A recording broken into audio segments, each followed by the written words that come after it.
My third article is Mother's Favoritism in Later Life, The Role of Children's Birth Order by Jill Suter. In the introduction, immediately the author Jill Suter references a child favoritism by referencing the biblical story of Israel, in which they favor his last-born son Joseph to represent parental favoritism in birth order.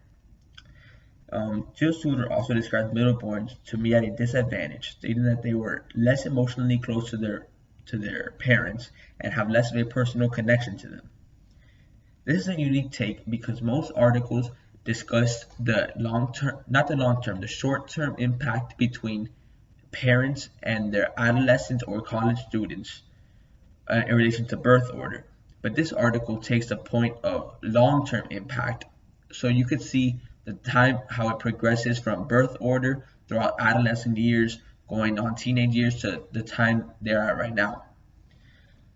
Evidence suggests that birth order patterns in the early years may have a long-term impact in emotional closeness in relationships. The methodology. They collected data on 426 older mothers' relationships with their 1,823 adult children. Two questions were asked. Does birth order affect to which children are most emotionally close? And does birth order affect to which children's mothers are most likely to turn as sources of emotional and instrumental support? While the second question might sound a little bit confusing, it really means that would the mother turn to which kid for emotional support, and opposite, which kid will turn to the mother for emotional support the greatest amount of times?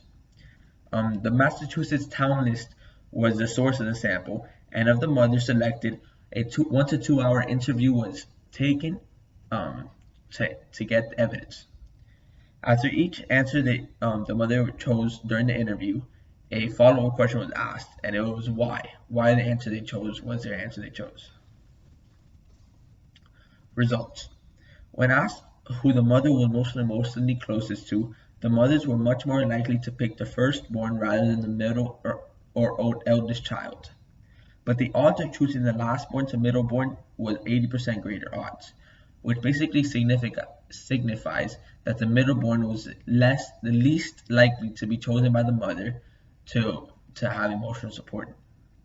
When asking mothers who they should help in crisis, firstborn was selected more than 70% greater than the middleborns.